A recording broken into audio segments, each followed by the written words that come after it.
Hasta ahora vimos algo fundamental. Dios es el creador y el origen de todo. Jesús es el que vino a buscarnos y dar su vida por nosotros.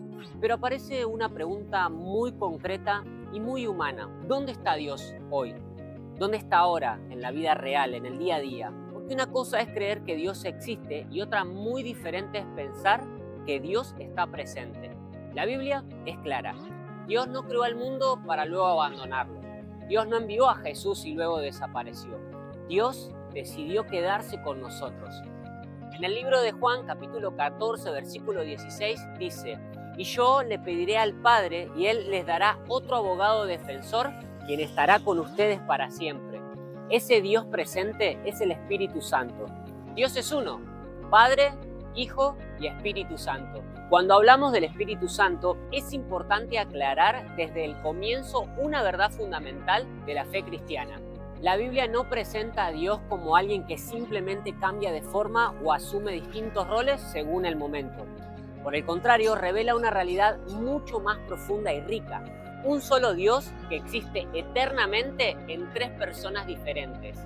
Si bien la doctrina de la Trinidad es uno de los misterios más profundos y complejos de la fe cristiana, su afirmación es esencial para comprender quién es Dios y cómo se relaciona con nosotros. Cuando confesamos que Dios es uno, afirmamos que la divinidad es común al Padre, al Hijo y al Espíritu Santo. Los tres comparten plenamente la misma naturaleza divina. Ninguno es más ni menos Dios que otro, y no existe entre ellos jerarquía de superioridad o inferioridad. Al mismo tiempo, cuando afirmamos que Dios es tres personas, reconocemos que el Padre, el Hijo y el Espíritu Santo no son idénticos entre sí.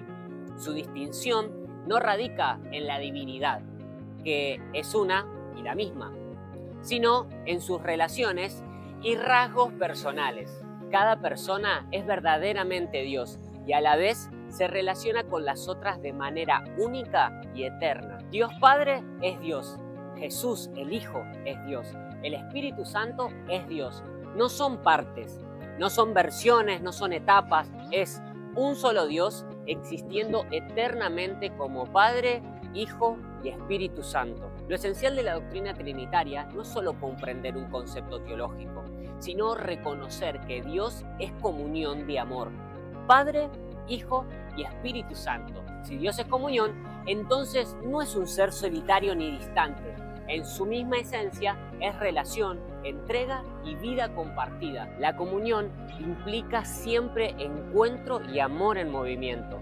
Por eso, más que entender la Trinidad de manera intelectual, la fe cristiana nos invita a experimentar su comunión viva, el amor del Padre que se nos revela en el Hijo y que es derramado en nuestros corazones por el Espíritu Santo que habita en nosotros. Esta experiencia trinitaria transforma nuestra manera de vivir y de relacionarnos y de caminar como discípulos de Jesús. Es algo que Dios revela. La Trinidad se experimenta y Dios se revela en esa comunión. Pero fue a nosotros a quienes Dios reveló esas cosas por medio de su Espíritu, pues su Espíritu investiga todo a fondo y nos muestra los secretos profundos de Dios. Primera de Corintios 2:10. Jesús mismo lo afirmó: "Por lo tanto, vayan y hagan discípulos a todas las naciones, bautizándolos en el nombre del Padre y del Hijo y del Espíritu Santo". Mateo capítulo 28, versículo 19. Un solo nombre, tres personas, un mismo Dios. El Espíritu Santo no es una fuerza, es Dios presente personalmente. Muchas personas piensan en el Espíritu Santo como una energía, una emoción pasajera o una presencia lejana. Sin embargo, la Biblia presenta una realidad mucho más cercana y profunda. El Espíritu Santo es una persona divina que conoce, guía, consuela y se relaciona con nosotros. Esto es fundamental, porque entender a Dios como una energía implica reducirlo a una fuerza impersonal, incapaz de amar, de hablar y de entrar en relación.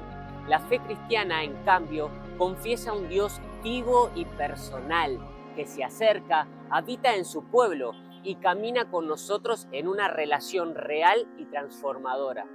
¿No se dan cuenta de que todos ustedes juntos son templos de Dios y que el Espíritu de Dios vive en ustedes? Primera de Corintios capítulo 3, versículo 16. El Espíritu Santo no es algo externo, es Dios viviendo con nosotros. Eso cambia profundamente la vida. No estás solo, no caminás sin ayuda y no dependés solo de tu fuerza, tu experiencia o tu capacidad. Dios está presente. Por lo tanto, la fe cristiana se vive como una relación personal y cotidiana en la que somos invitados a entrar día a día en la comunión viva con el Padre por medio del Hijo en el poder del Espíritu Santo. El Espíritu Santo no actúa solo en momentos religiosos, actúa en la vida real, en el trabajo, en la familia, en decisiones difíciles, en conversaciones incómodas o cuando nadie te ve. Escuchar al Espíritu Santo no significa escuchar voces ni vivir cosas extrañas. Tiene que ver más con aprender a reconocer convicciones íntimas, dirección, correcciones o claridad en decisiones. Jesús lo explicó así en el libro de Juan capítulo 10, versículo 27. Mis ovejas escuchan mi voz, yo las conozco y ellas me siguen. Cuanto más una persona se abre a Dios, más aprende a reconocer su guía.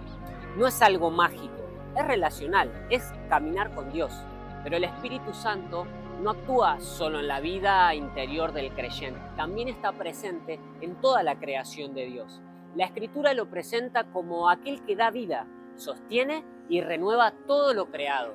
El libro de Génesis capítulo 1 versículo 2 dice: el Espíritu de Dios se movía sobre la superficie de las aguas. Presenta al Espíritu como un activo en el acto creador. El Salmo 104 versículo 30 dice: envías tu Espíritu, son creados y renueva la faz de la tierra. El Espíritu es quien sostiene y renueva la creación. El libro de Job capítulo 33 versículo 4 dice: el Espíritu de Dios me hizo y el soplo del Omnipotente me dio vida. Afirma el Espíritu como fuente de vida. Reconocer la obra del Espíritu en la creación nos ayuda a vivir con reverencia, gratitud y responsabilidad, sabiendo que habitamos en un mundo sostenido constantemente por la acción vivificadora de Dios. La obra de Dios en nuestra vida no comienza con cambios externos o conductuales, sino con una transformación profunda en el interior. Con el tiempo, esta obra interior se hace visible también afuera, dando fruto de una vida transformada que refleja el carácter de Cristo. En el libro de Gálatas, capítulo 5, versículo 22 y 23, dice: en cambio, la clase de frutos que el Espíritu Santo produce en nuestra vida es amor, alegría, paz, paciencia, gentileza, bondad, fidelidad, humildad y control propio. No existen leyes contra esas cosas. Esta semana no se trata de sentir algo especial, se trata de vivir conscientes de esta verdad. Dios está con vos, Dios no te dejó solo y Dios quiere guiarte día a día.